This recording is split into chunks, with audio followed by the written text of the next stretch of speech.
дней итоги, пытались анализировать, да, после этого был небольшой перерыв у нас, вот эти все известные события с пандемией и так далее, и вот мы активно начали в сентябре, после выборов 13 сентября мы собирались, потом пандемию рассматривали вчера, встречались ко дню предпринимателя, который тоже завтра отмечается, с уполномоченным по правам предпринимателей в Якутии Альбиной Клычкиной.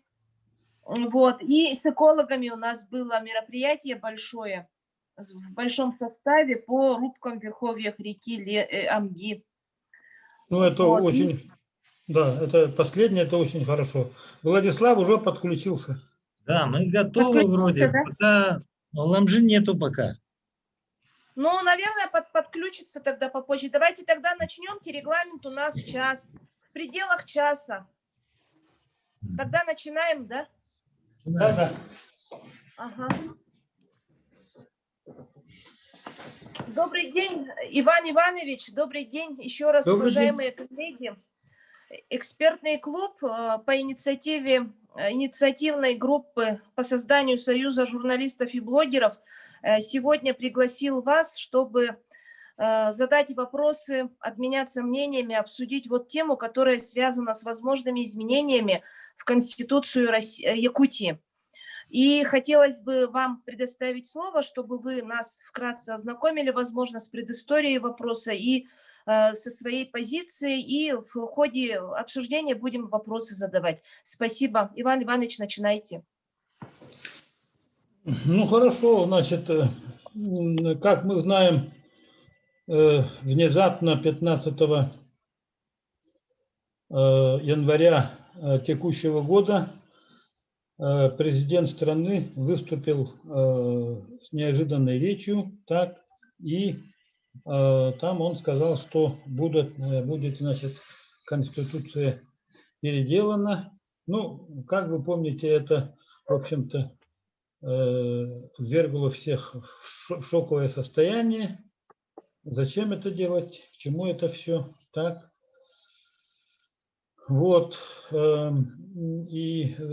Как это было сказано, значит, дело продолжалось развиваться в этом направлении. И мы значит, уже 11, если я не ошибаюсь, 11 марта 2020 года, значит, могли наблюдать, как Государственная Дума принимает эти поправки в Конституцию. Так? Теперь, значит, был назначен день, его перенесли на поздний срок, на лето, так, из-за коронавируса. Теперь, конечно, значит, казалось, что все-таки будет сопротивление со стороны населения принятию этих поправок, так, оно и было. Оно не было таким достаточно сильным, так, как мы помним. Этому помешала, конечно, пандемия. И общие, так сказать, объективные причины, касающиеся, наверное, все-таки слабости гражданского общества России, Российской Федерации. Таким образом, в течение, так сказать, нескольких дней было это голосование. И, так сказать, этим голосованием поправки были приняты, к сожалению. Так? И что теперь дальше, значит, говорят, что будут вноситься поправки в в Конституции регионов, точнее, это субъектов Российской Федерации. И этот процесс, значит, дошел и до нас. Так? И поэтому был, как вы помните, образована комиссия. Сначала была образована комиссия по инициативе Александра Николаевича Жиркова. Это Илтуменовская была, так, из депутатов состоящая. а потом Ильдархан, значит, собрал комиссию, так, тоже по этой части. Ну и, как мы знаем, эти обе комиссии работают, так, насколько мне это известно. Ну, теперь поступают ли какие-то поправки или нет, мы пока не знаем, так, и поэтому мне кажется, что, может быть, все-таки вы начали немножко рано. Надо было, наверное, дождаться, когда будут какие-то такие, значит, предложения уже внесены. Вот, не знаю, так, да? Ну, а если иметь, значит, иметь в виду, что вот, значит, сообщество журналистов готовится, мышцы свои, так сказать, к этому тренируют, да, то тогда это, конечно, нормально.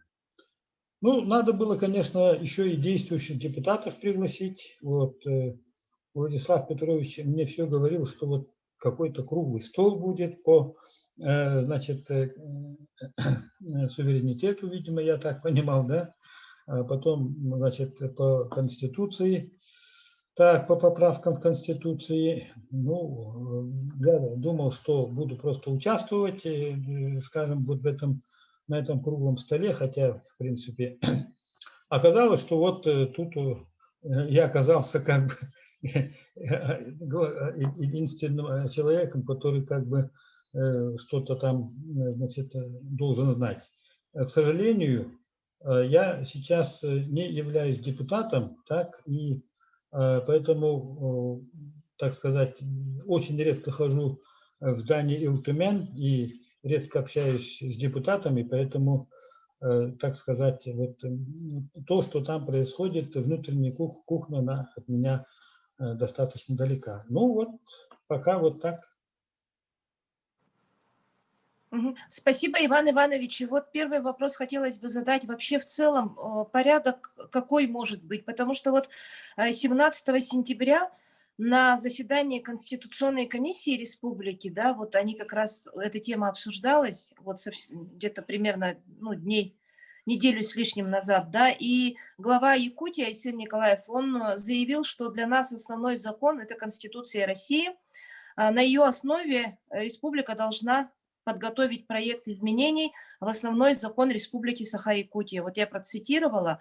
То есть получается, что изменения в любом случае в Конституцию Якутии вноситься будут, да.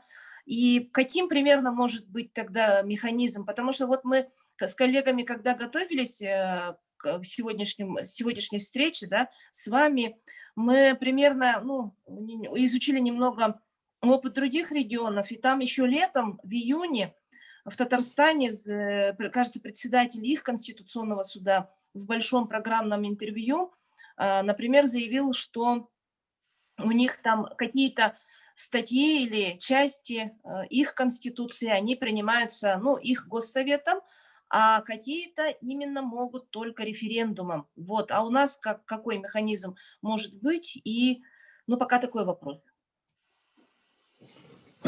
Так, ну, смотрите, значит, референдумом, которые будут, значит, приниматься, это все зависит, конечно, от тех вопросов, которые там возникнут. И сейчас пока непонятно, вот будут ли такие поправки вноситься, так? В этом, может быть, и не будет необходимости, так? Но вообще я считаю, что вот смотрите, 206 поправок всего. Я вот уточнял, значит, 206 поправок было всего. Вот. И все их, так сказать, проектировать на, значит, на нашу Конституцию вряд ли имеет смысл. Так? Вот. И многие из них, они уже приняты, и они для нас, например, ну, для нашей Конституции роли не играют, скажем, там обнуление срока и т.д. и т.п. Так? Вот. Но известно, что, например, некоторые депутаты, значит, пользуясь ситуацией, значит, хотят вносить еще и какие-то другие проекты законов, которые, может быть, они вообще не рассматривались этой поправкой. Я, например, помню, что летом Федоров Виктор Николаевич предлагал сократить, значит, количество депутатов, допустим, так, да? Вот. Количество депутатов это у нас в республике это конституционная норма. Если мы раскроем Конституцию Республики Саха-Якутия, то мы там обнаружим, что 70 депутатов, 35 вот на пропорциональный, 35 вот на мажоритарный и так далее. Так, да? Это понятно. Если вот это все менять, то здесь, конечно, надо менять и округа, вот, сколько там мажоритарных, сколько там таких пропорциональных. Вот. И лично я, например, ну, просто вот на Фейсбуке и так далее, может быть, на каких-то сайтах была моя статья о том, что количество депутатов, например, никак нельзя менять. Так? Вот. Ну, порядок, значит, понятно, значит, какой будет. Будет вноситься, видимо, большой пакет от главы. Этот пакет будет содержать, так сказать, вот, ну, как бы канонические, которые вот необходимо вводить. Вот, например, меняется термин, скажем, да, и вот этот термин вводится во все законы, так сказать, региональные, спускается. Ну, такие будут. И мы, конечно, сейчас, я имею в виду общественность, как бы на очень, так сказать, в напряжении находимся, потому что могут быть поправки, предложенные поправки, которые имеют очень большое значение для республики, как, значит, субъекта Федерации, Российской Федерации, федеративного государства. Так? Вот. Ну, например, очень беспокоит то, что вот сегодня, по-моему, только было, значит, Ингушетии уже есть предложение о том, что хотят, значит, институт, так сказать, Конституционного суда ликвидировать в Ингушетии. Это, конечно, очень тревожная, так сказать, весть для всех нас, потому что вот эту норму могут попытаться, значит, федеральный центр могут попытаться спустить на все субъекты федерации. Так? Вот. Это является, например, вот одним из таких моментов, которые очень напрягают и общественность, и население, и так далее. Ну, например, по Ингушетии я могу сказать, что ингушские депутаты уже заявили, что они будут против, так, вот, этого выступать. Но мы посмотрим, как это получится, потому что, значит, насколько я помню, парламент Ингушетии состоит где-то из 30 там с лишним количества, такое очень компактное, так, да. И, значит, в 2018 году они безропотно приняли тогда закон, приняли о территориях. Помните, был спор между Чечней и Ингушетией, так? И этот закон, значит, проходил через парламент. И парламент его тогда принял, так? Потом, правда, депутаты отказывались, что принимали вот этот такой закон. Ну, вот видите, значит, как раз вот эта ситуация была как бы вот такой краеугольной, потому что, смотрите, значит, да, после этого скандала, когда, значит, были эти митинги и так далее, Конституционный суд Ингушетии, так, значит, дезавуировал, значит, вот снял, посчитал, значит, недействительными решения парламента и вообще договор, который заключили между собой две главы. Две главы, значит, вот по этой территории, так. И пришлось вмешаться Конституционному суду Российской Федерации. И вот, значит, такая была коллизия, спор между федеральным, так сказать, центром и республикой. Ну и, как вы помните, это, конечно, закончилось не в пользу республики. Вот смотрите, значит, что может нас ожидать. Поэтому я и говорю, что это для нас вот внесение этих поправок в Конституции, это для нас такой очень опасный момент. Ну и то, что вот вы, журналисты, в общем, скооперировались, организовали вот такое движение вообще, так, это очень нужное дело, потому что сейчас от вас очень многое зависит от того, как, насколько вы это будете освещать широко, так сказать, честно, и так достоверно и так далее. Это от этого многое будет зависеть. Большое спасибо, Иван Иванович. Коллеги, у вас вопросы есть на данный, вот, на основе вот данной информации? Да, конечно. Вот на основе вашего опыта можете нам подсказать? Многие не понимают, что Конституция Республики и Конституция Российской Федерации напрямую влияет на бюджет республики. Это же тесная взаимосвязь. Дело в том, что у многих спрашивал, честно скажу, рядовые граждане не понимают, что Конституция – основной закон как России, так и Якутии, и он жестко влияет на бюджет республики. И вот здесь бы не могли бы нам прокомментировать, это так или нет? Ну, конечно, так, это, конечно, так. Но вот сейчас, на данный момент, я просто боюсь, значит, ошибиться, но пока вот это, значит, с бюджетом связано, вот, помните, вот этот пункт минимальный размер оплаты труда, там не менее там величины прожиточного минимума, так? Но мы писали, что Сулустан Аймыран, что это, в общем-то, такая игра, так сказать, можно прожиточный минимум подогнать под МРОТ и так далее. То есть здесь пока большой угрозы я не вижу. Да? Вот. Но в целом то, что вы говорите, это, да, действительно. Ну, например, смотрите, очень простой пример.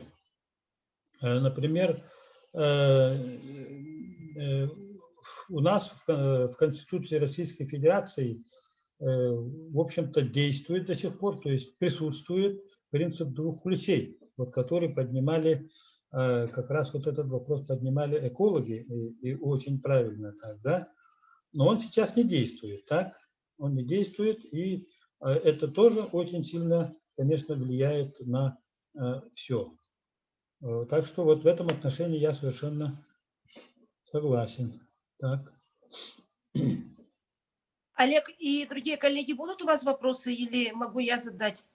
Да, конечно. Ну, давай. Ага. Иван Иванович, еще вот такой вопрос, ну, тоже вот в рамках подготовки и к этой теме, и вообще вот все равно же время от времени бывают информационные поводы, особенно в федеральной прессе, да, по поводу того, что как вот в регионах теперь будут и законы меняться, вся вот эта нормативная база, и, соответственно, вот в национальных республиках Конституции, да. И вот точно не скажу, в каком регионе, но то ли Татарстан тоже, то ли Башкирия, да, а они тоже вот заявили о том, что у них вот эти все законы, не только Конституция, а вообще законы, которые у них будут приводиться в соответствие с Российской Конституцией, да, они будут приниматься при активном участии и с учетом мнения общественности. А как вы на сегодня дадите оценку вот в этом направлении у нас в республике работа ведется, вот вас, общественно-политических деятелей, насколько активно привлекают к этой работе? Спасибо. Так, ну, я понял. Так, значит, Пока, ну, каникулы как бы вот у нас только закончились, получается, так, только начали, так сказать, работать эти всякие детские учреждения, и поэтому у нас, по-моему, идет очень медленно вот подготовка ко всему этому. Ну, пока, значит, нас никто никуда не призывает, так, но, например, Конгресс Саха, он будет активно работать, это уж точно так. Вот, мы будем, конечно, активно участвовать, и если появятся такие вопросы, скажем, как вот Конституционный суд и так далее, вот, мы, конечно,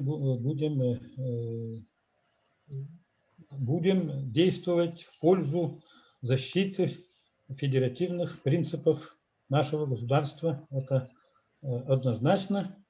Да, и вот я хотел еще добавить следующее, что летом Федоров Виктор Николаевич, вот, тоже, значит, вот, помните, я говорил о том, что выступал об уменьшении количества депутатов, но он еще, значит, выступал о том, что чтобы, значит, упростить, так сказать, смену председателя Государственного собрания, так? И он предлагает, вот у нас в Конституции, оказывается, заложено, что спикера можно снять 2/3 голосов, так?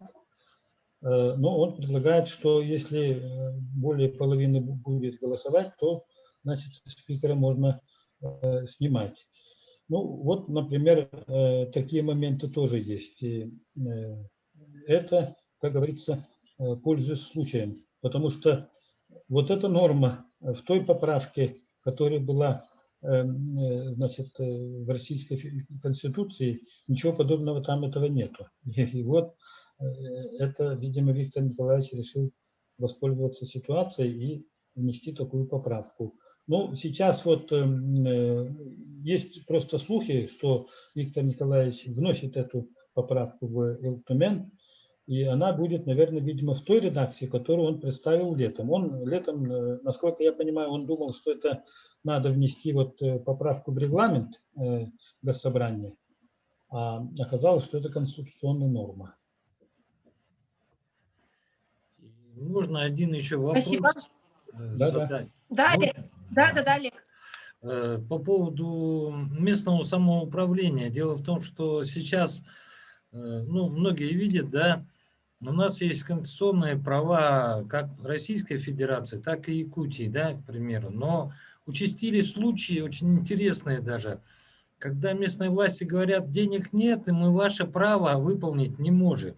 Или мы свои полномочия не можем, ну, как бы, выполнить, потому что финансирования нет, денег нет. Но как-то вот с Конституцией это увязывается, или же это... Ну, я не знаю, как это объяснить. По идее, да, есть закон, его надо выполнять. Но нет денег и выполнять не могут. Вопрос вот у меня такой. Вообще, вот на вашем опыте такие вещи случались или были постоянно, я не знаю. Поэтому и интересуюсь. Вот сейчас местному самоуправлению явно будет тяжело в условиях пандемии. И, естественно, многие полномочия и многие права там наших граждан, они, ну не знаю, будут очень сложно выполнить. И вот здесь у меня и возникает вопрос, играет ли роль в этом отношении сейчас Конституция Республики? Ну, сейчас сами знаете, что местное самоуправление по всей России очень плохо, так сказать, с бюджетами у местного самоуправления. Так? Пока я, например, могу сказать, что хорошо чувствует себя Ленск. Вот, ну, вы, наверное, слышали, да, что вот бюджет у них очень такой хороший, нормальный. Я, будучи депутатом, значит, обращался к налоговому инспектору, так, начальнику налоговой инспекции, и хотел узнавать, вот, насколько вот наполняемость бюджета вот все ли налоги они получают и так далее. И ответ был примерно такой, что это было давно так, уже это где-то 2015-16 годы, так? И ответ был такой: ну что вы лезете не в свое дело, у нас денег много, вот налоги все платятся и проблем нет никаких. Ну, в этом отношении потом, значит, мы видели, что Ленск хорошо, так сказать, чувствует себя. Не знаю, как с Мирным, в Мирном, вот. А то, что сельские улусы, у них там никаких бюджетов нету, это просто это понятно. И поэтому здесь все идет через, так сказать, бюджет республики, все финансирование. Так? Здесь понятно, что вообще не отработана даже налоговая система федеральный центр и регион. Так? Ну, вы, наверное, знаете, что сейчас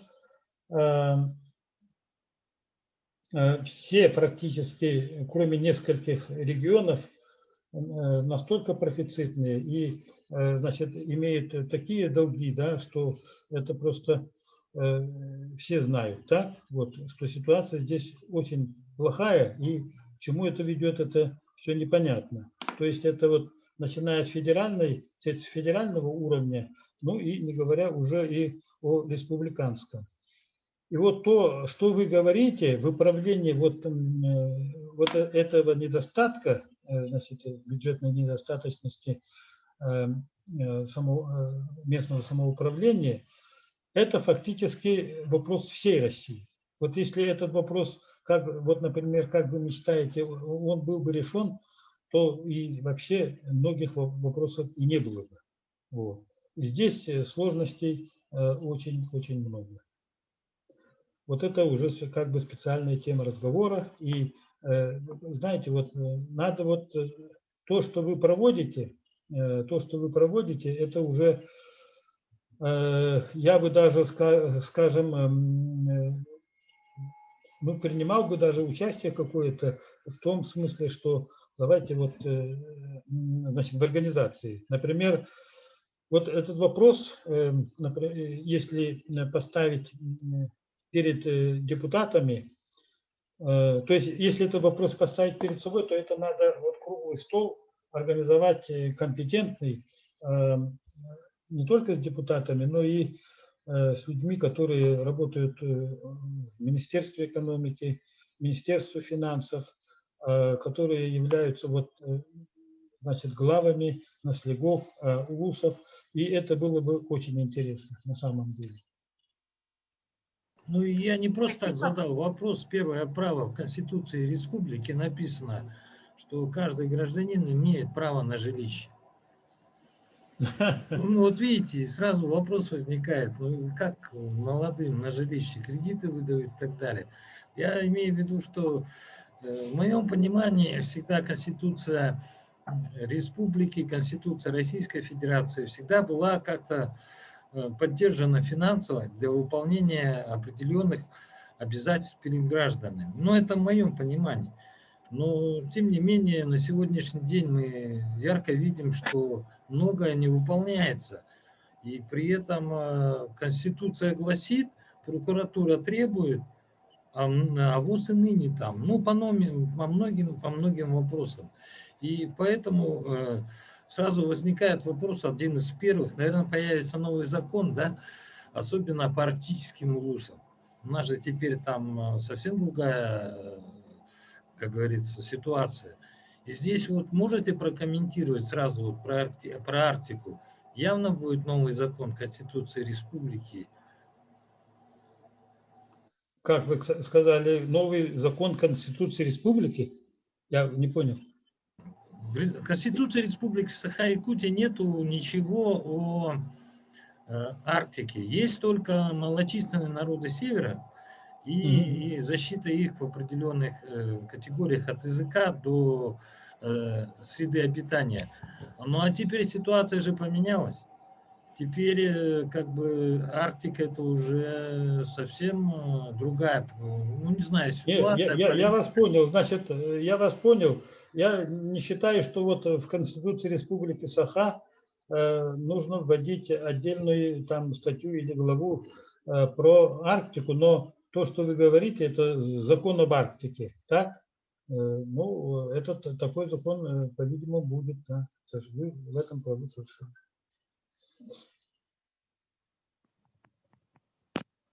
Коллеги, задавайте вопросы, я слишком Да, много наговорил. я вот сейчас смс-ку писала. Владислав, вам нужно вот на экране, там опция есть, включить звук. У вас отключен звук, чтобы задать вопрос. Теперь у вас видео ушло, а звук появился.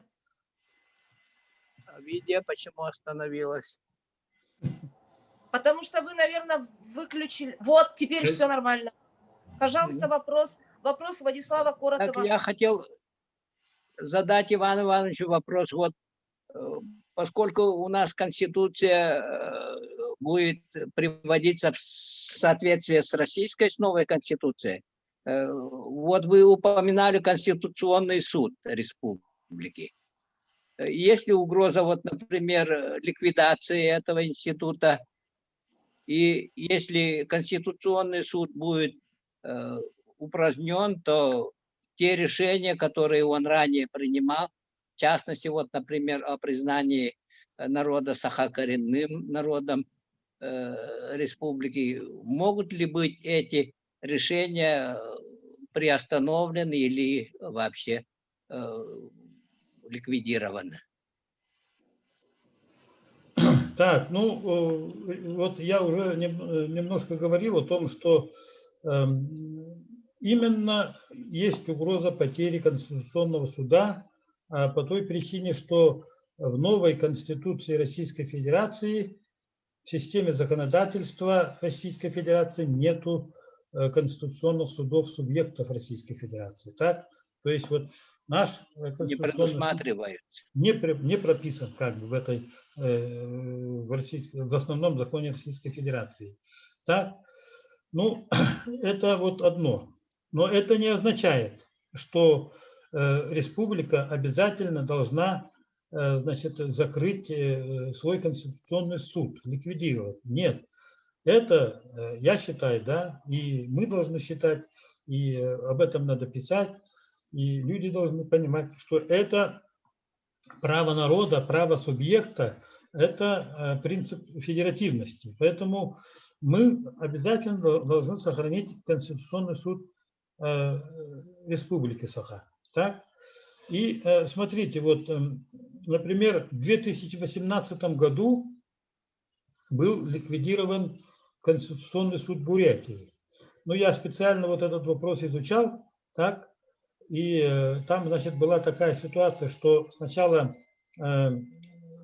значит, Конституционный суд Бурятии не действовал просто из-за того, что там не хватало судей там или что-то.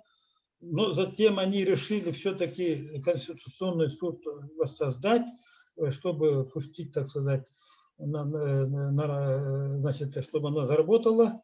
Но и они уже намеревались в 2018 году уже начать это дело. И тут раз, и внезапно, это где-то опять в марте, что ли, 2018 года, они вынуждены были, вот, значит, их парламент, бурятский парламент, принял закон о закрытии, о ликвидации Конституционного суда. Это произошло внезапно. Потом в 2019 году, после вот чечено-ингушских событий, в 2019 году, значит, в декабре, внезапно выступил Кара Шолбан Оу, кажется, так его зовут, значит, глава Тувы, и он выступил вот с таким мнением, что вот Конституционный суд Тывы ничего не решает, не работает, просто проедает, значит, бюджет, и поэтому просто его надо закрыть. И, значит, он выступал где-то в 20-х числах декабря, и в конце, вот где-то 28-9 или, может быть, даже 30 декабря, вот к концу того года, 19-го, Конституционный суд Тувы был ликвидирован. То есть вот это есть такая самоцель у федерального центра закрывать конституционные суды значит, республик. И поэтому ничего удивительного нет, и, скорее всего, значит, не будет, если вдруг кто-то внесет поправку, что вот Конституционный суд, он не нужен, и какие-то там будут аргументы приводиться. Вот. Теперь насчет, значит, коренного народа, да? Так. Конституционный суд Республики Саха принял, да, значит, принял норму о том, что Саха является коренным народом. Так? После того, как, значит, это решение Конституционного суда Республики Саха, я думаю, что это историческое решение, оно останется. Вот. Но, ну, я бы так не хотел думать, но если Конституционного суда не будет, то вот эта норма просто останется чисто вот таким историческим фактом. Вот. И, да, значит, он, ну, как решение Конституционного суда, оно будет существовать, оно не перестанет существовать от этого, так? А вот насчет, видимо, вы спросили, да, что надо ли это вносить в поправку в Конституции. Вот это вы хотите спрашивали, да, или нет? Это уже, да, это такой, значит, тоже не совсем простой вопрос, я считаю так, да. Вот. В принципе, конечно, хотелось бы, чтобы вот это звучало так в Конституции Республики Саха-Якутия. Это с одной стороны. Но с другой стороны, я, например, вообще против того, чтобы вот в Конституции вносилось много и много поправок. Так? Какие-то самые-самые необходимые, конечно, надо принимать. Так? Необходимые какие-то вот...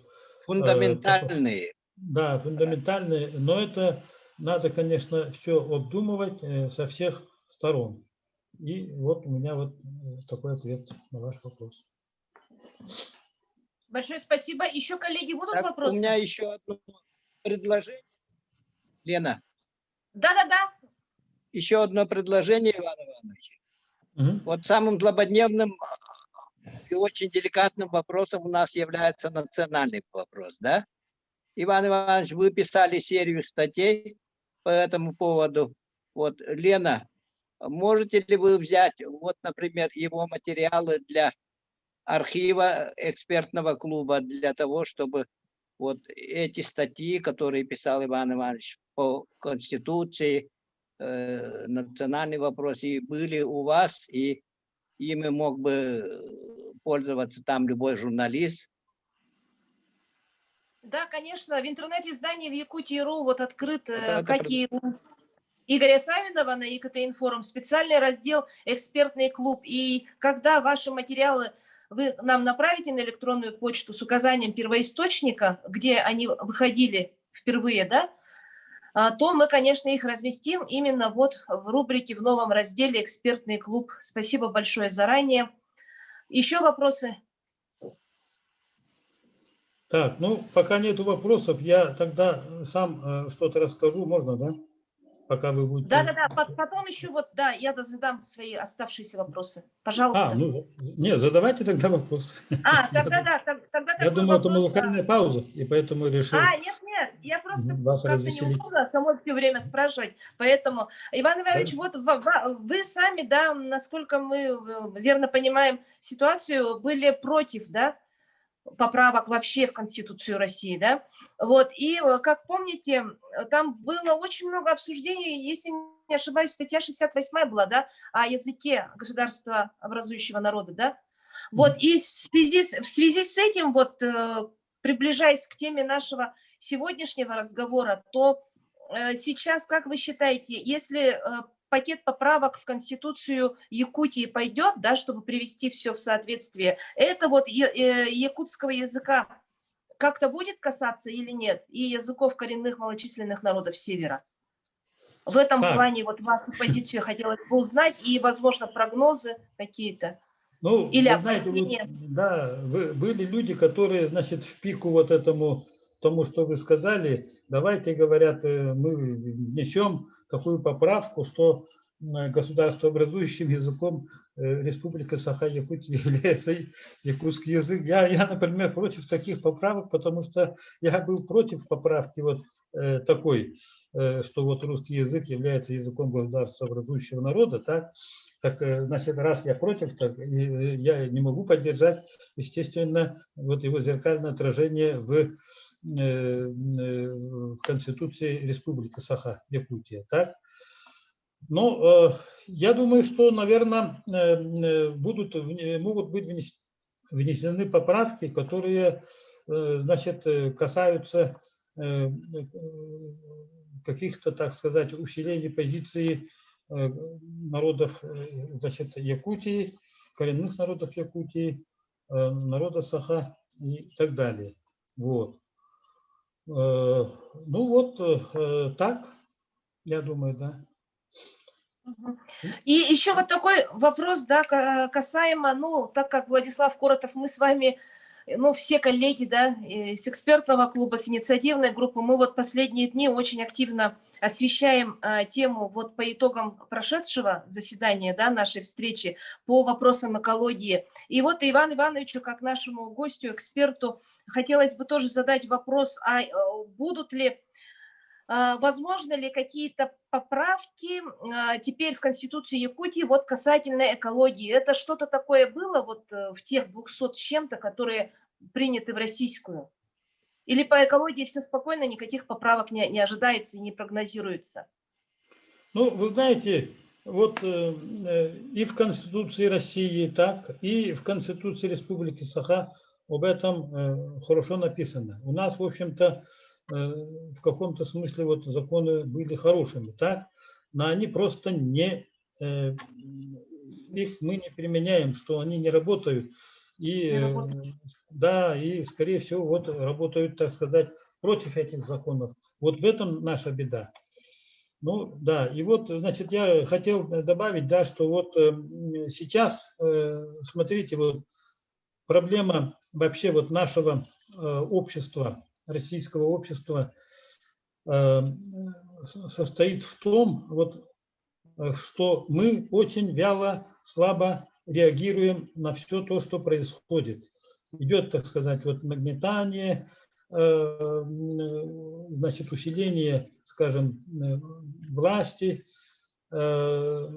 идет, так сказать, вот, ну, против прав человека. То, что когда вот голосовали, можно было, наверное, все-таки активнее работать, ну, я имею в виду по всей России. В Якутии-то, конечно, какая-то работа была, и мы оказались впереди всей планеты, и потом сейчас за это нас ругают. Вот. Ну, это беда в том, что у нас очень значит, слабо развито гражданское общество, и в этом наша беда. Смотрите, вот что у нас является, например, такой, ну, то, что мы называем оппозицией власти, так, ну, это те, которые, значит, стоят вот с левой стороны и с правой стороны, это левые и правые. Левые – это коммунисты, правые – это, мы говорим, либералы. Ну, в общем, это основная их сила, да? Вот. А народ посередине, вот здесь, например, членов партии, наверное, нету никого, какой-либо партии. Я не являюсь членом партии. И вообще вся, так сказать, Россия, она в основном она беспартийная, так? Она же не единороссовская. Вот.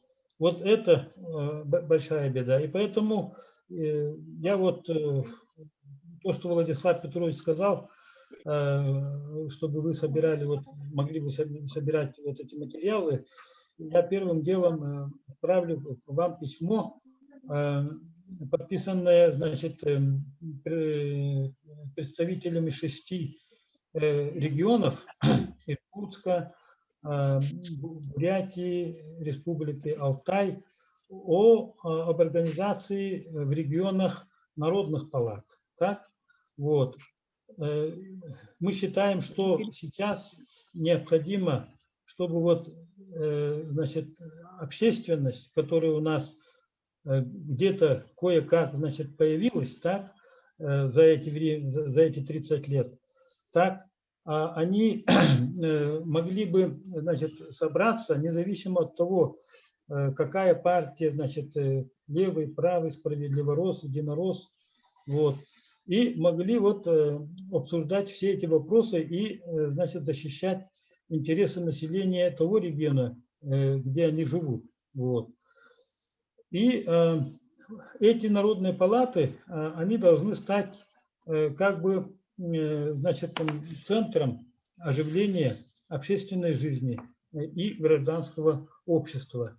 И вот я просто к тому хотел сказать, что сообщество журналистов, если бы тоже вот это сильно, так сказать, пропагандировало, да, то это было бы очень хорошо.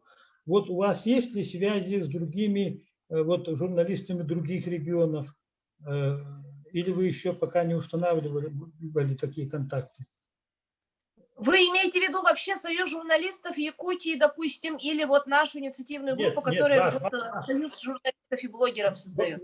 Нет, Союз журналистов мы не будем иметь в виду, это как бы властная структура. Вы же свободно появились, так ведь? У нас...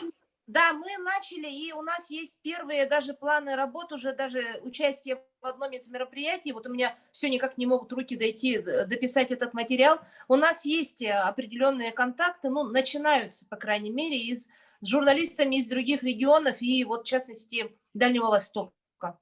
Да, так вот, значит, вот сейчас триггерами, так сказать, вот оживления общественной жизни, так, являются в основном блогеры, так? Ну, это видно же, да? Или, скажем, политики, которые все-таки становятся сами блогерами, ну и журналисты. И поэтому вы можете играть очень большую роль в этом отношении.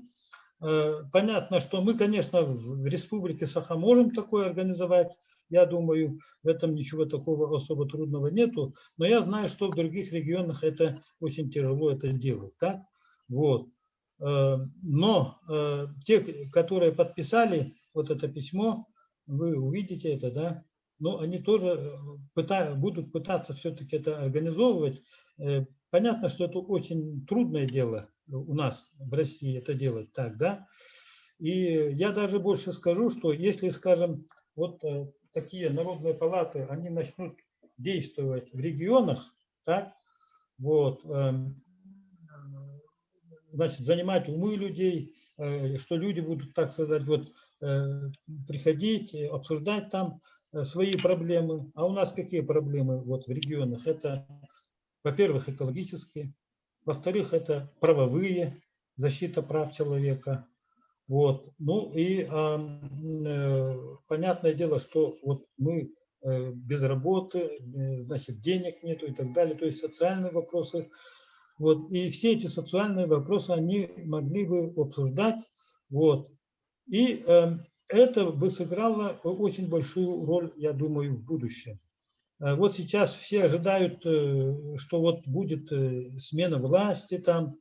На самом-то деле смена власти, конечно, будет, но это будет просто обычный трансфер власти. А настоящие, так сказать, вот настоящих изменений повлечь он не может, потому что просто сменится, просто одна голова сменит другую, и главенствующей будет вот следующая какая-то башня Кремля. Это все понятно, так, да? Вот. А настоящее, вот то, о чем говорит вот Олег, да, вот, и так далее, вот, касающиеся вообще самоуправления и так далее, вопросы, которые затрагивают вообще все население, вот, они могут быть вот, затронуты лишь тогда, когда начнут работать вот эти Народной палаты. Ну, можно сказать даже условно, это не конкретно какая-то организация, так? Вот, а они могут называться, значит, советами, как народным советом можно называть, народным парламентом, это как угодно. Но оно должно быть открыто, и оно должно быть снизу, так как вот, значит, у вас. И ваше журналистское сообщество, которое вот организовалось, так, оно же снизу появилось, и поэтому тоже является, я считаю, вот элементом этой народной палаты. И поэтому мне кажется, что все-таки в этом отношении это хорошее дело начинается. То, что вот с экологами было у вас, я вот резонанс был, поэтому я слышал об этом, знаю об этом, и знаю, что это очень положительное явление, так? И это тоже является, я считаю, вот таким частью будущей народной палаты. Вот Большое спасибо за ваши советы, напутствия и высокую оценку, Иван Иванович. Да? И хотелось бы еще, вот, коллеги, у вас есть вопросы? Пока нет, все.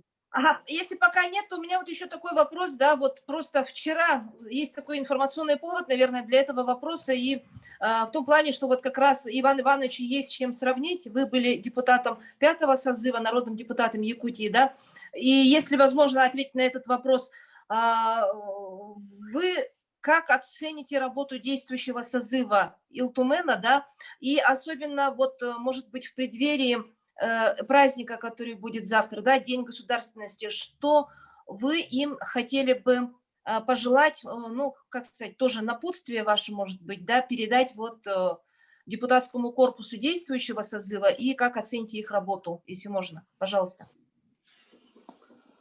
Так, ну, знаете, вот, во-первых, вот принято ругать парламент, так? Например, в этом году ругаем этот парламент, 3 года тому назад тот парламент ругали, 10 лет тому назад тот парламент, тех депутатов ругали, так? Но это, наверное, все-таки правильно, да, ругать их надо. Вот. Теперь вот, ну, положа руку на сердце, я скажу, что сначала всегда кажется, что новый состав, он очень слаб по сравнению с предыдущим, так? Это всегда так кажется, так? Синдром вот, тещи называется. Что? Синдром тещи называется, говорю. Ругать зятьев. Про зятьев, да? Вот, совершенно правильно. Так? А на самом-то деле вот депутаты вот этого созыва работают в неимоверно трудных условиях, чем предыдущие. Например, вот у меня такая совершенно субъективная точка зрения. Так? Вот. И вот в такой ситуации, когда вот 12 марта Петр Васильевич Гоголев сумел сказать вот эти слова, за которые его очень ругают, и вот, допустим, даже инициатива была Федорова Виктора Николаевича, видимо, вызвана, возможно, этим, возможно, я не знаю, так, да? Вот, я считаю это даже подвигом, так, что вот он сумел сказать, что это на самом-то деле, то, что он сказал, совершенно правильно, это недостаток поправок вот этой Конституции, один из таких тоже главных недостатков, так, вот. Ну и вообще, я знаю, что депутаты работают как, вот, ну, как бы сказать это, и в том созыве было это так, да. Сначала казалось, что нет никого, который бы мог бы поддержать ту или иную идею, ту или иную смелое предложение, но потом все-таки оказывалось, что каждый депутат все-таки является патриотом по-своему. Ну, может быть, не все, конечно, так, но в основном.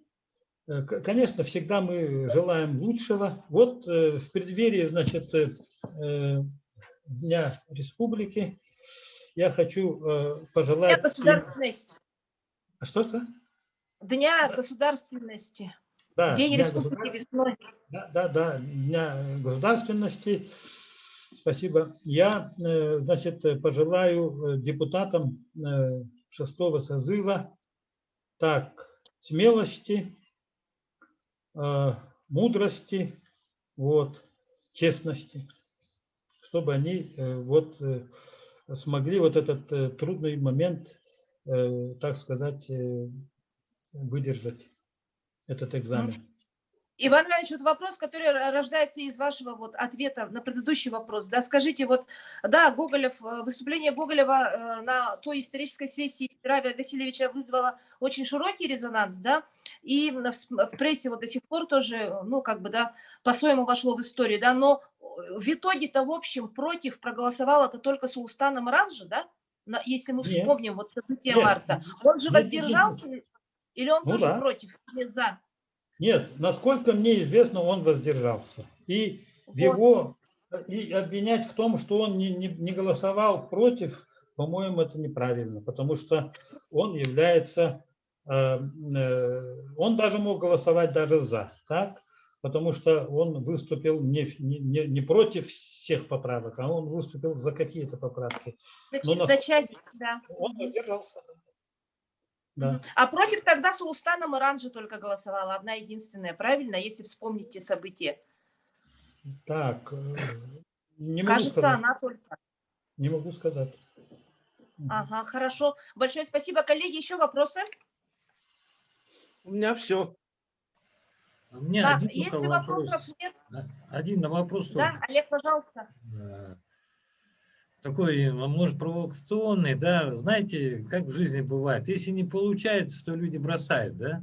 А вот хотелось бы узнать, если какие-то статьи Конституции или какие-то законы не выполняются, есть ли смысл тогда вообще, как вы сказали, вот предыдущим этим, ну, они как-то висят и ничего не делается. Есть ли смысл вообще их принимать или...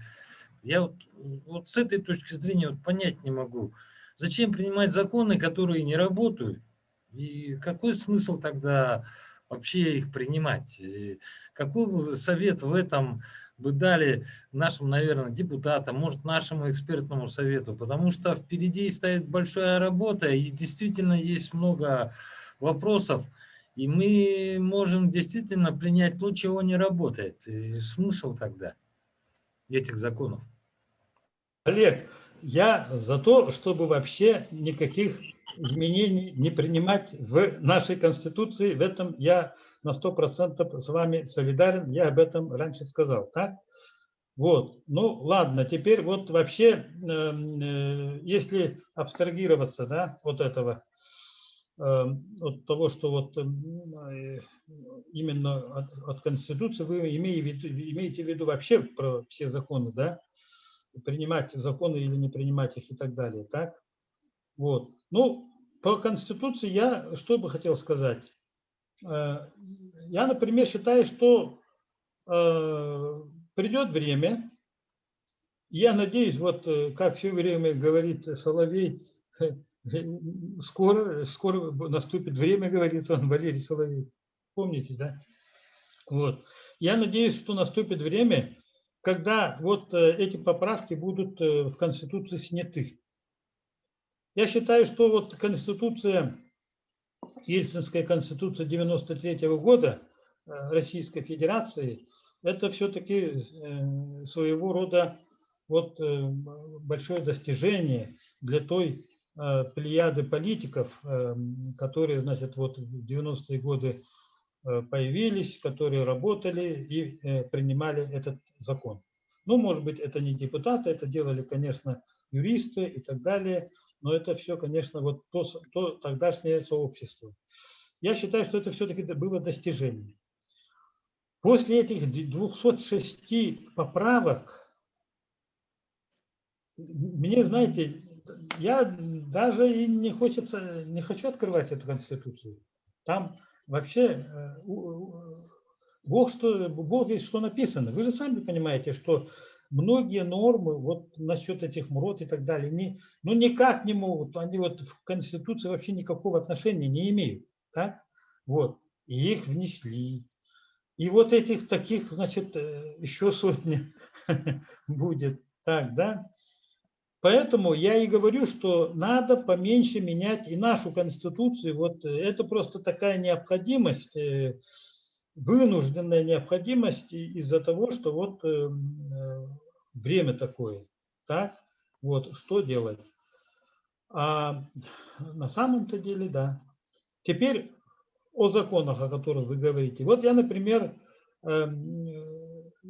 инициатор закона, сейчас вспомню,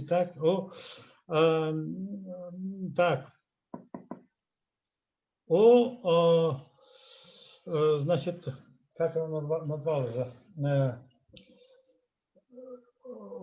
значит, о социальной ответственности, нет, об ответственном недропользовании, так называлось, да, я настолько разошелся, что забыл название своего главного закона. Так, вот за 4 года депутатства это вот единственный закон, ну, как бы вот такой с начала до конца прописанный, так, нашей группой. У нас большая группа была, это общественники мы это делали, так, вот.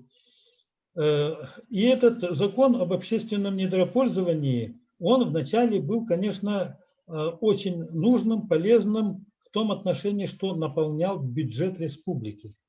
Это был, значит, в редакции Кириллина Николая Дмитриевича, который долго работал заместителем председателя Государственного комитета по недропользованию. Вот начальный вариант, это его был закон, так? Но потом, значит, за 4 года оппоненты до того вот это все, весь этот закон раздербанили, да, и все-таки мы его приняли, так, вот, и он является чуть ли не просто вот таким декларативным, да, законом. И вот опытные депутаты считают, что это было большим достижением. Об этом говорили многие депутаты, вот, причем очень опытные депутаты. Власов Василий Михайлович считает, что это достижение вот 6-го созыва и так далее. Ну, я, видите, сижу и хвалюсь. Так, вот. Но, несмотря на то, что он вот почти декларативный, так, считается, что он будет наполняться потом смыслом. Вот в чем дело, так? Потому что там как бы вот основной скелет составлен, что вот регионы должны получать, что должны писаться, значит, соглашения региона, там, УЛУСа с компанией и т.д. и т.п. Вот. Экологическая ответственность и так далее, так? Вот. Ну и поэтому я вас не поддержу в том отношении, что все-таки мы должны работать, делать законы и работать над тем, чтобы эти законы работали. Вот. Спасибо большое, Иван Иванович. И все-таки, коллеги, позвольте еще один вопрос, как бы, ну, подводящий и общий итог, и в целом, как бы, тоже для этого есть информационный повод. Дело в том, что завтра, вот 27 сентября 2020 года, будет ровно 2 года, как состоялась инаугурация нового главы нашей республики, Айсена Сергеевича Николаева, да, и, быть может, от вас, как и депутата, народного депутата 5-го созыва, и общественно-политического деятеля, хотелось бы, может быть, ну, услышать тоже свою оценку стороннюю, как бы, да, деятельности вот за 2 года, что достигнуто такого ключевого, значимого, а что, может быть, новое руководство республики не успевает, да, ну, в целом, вашу оценку, вот, и забегая вперед, поздравляем вас, Иван Иванович, с наступающим праздником, все коллеги, да, и вот хотелось бы поблагодарить еще раз всех нашего гостя, эксперта Ивана Ивановича и всех вас, уважаемые коллеги, за участие в нашем сегодняшнем разговоре. Вот, и ответ, пожалуйста, Иван Иванович, на этот вопрос, если можно. Ну, знаете, вот 2 года – это малый срок, небольшой срок, чтобы сказать что-то такое, да. Ну, некоторые люди уже успели сказать много слов, кто, значит, хвалебные, кто очень даже сильно критикующие и так далее, так, вот. Но я считаю, что 2 года это все-таки мало. Так? Все-таки мало. И поэтому я, значит, воздержусь от оценки там хорошо, удовлетворительно, плохо, пока воздержусь. Вот.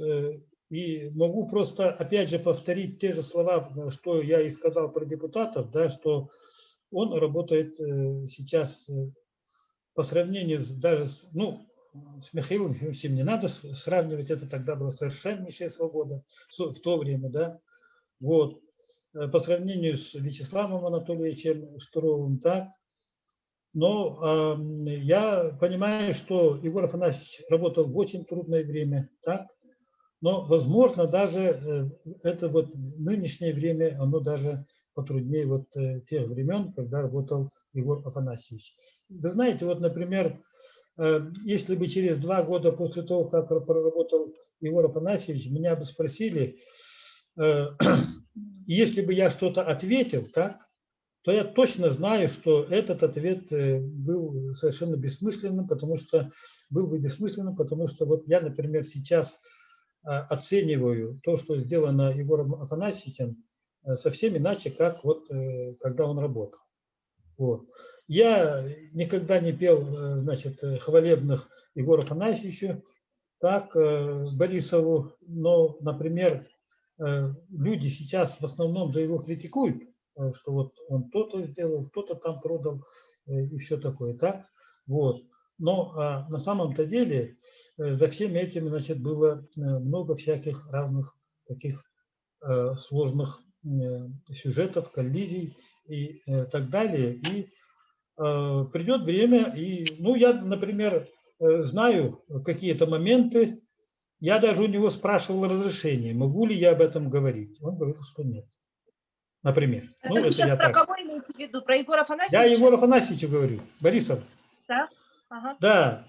При этом я, ну, никак от него не завишу, и тогда не зависел, так, и сейчас-то тем более не завишу, так. Я просто хочу сказать, что вот все-таки есть истина, она довольно сложна. Вот, и поэтому я вот сейчас, может, повторю, может быть, не поняли, да? Я говорю, вот, Егор Афанасьевич, вы вот в тот момент, тогда вы сделали то-то. Надо, чтобы народ сказал. Знал об этом, я говорю, да? И я хочу об этом высказать. Он говорит, нет, об этом сейчас нельзя говорить. То есть, ну, проблемы. Так? Проблемы это... И я к чему это говорю? Что вот сейчас оценивать Арсена Сергеевича фактически, с моей точки зрения, не имеет смысла вообще на сегодня. То есть со временем, Вот, да, все понятно? Да, это настолько сложно, что это вот, трудно. Ну, единственное, я, например, про Борисова могу сказать. Его сняли за 7%. Ой, за то, что он не продал 8% или 4% алмазов. Вот. Ну, это, вот, например, это моя точка зрения. За то, что он посмел это отказать. Это он написал даже, но он этого не писал. Это моя оценка, сугубо, так сказать, личная оценка. Вот этот момент он в новой книге, которую он написал, там есть. Вот. Ну, там что есть? Что вот что он отказался продавать эти проценты и что была критика со стороны федеральных властей. Ну, конечно, он не мог писать и не написал, что его сняли за это. Конечно, нет. Это моя сугубо личная точка зрения. Большое спасибо, Иван Иванович, за интересную беседу, что нашли время для встречи с нами. И хотелось бы пожелать вам успехов в дальнейших в вашей работе, в деятельности общественно значимой, политической.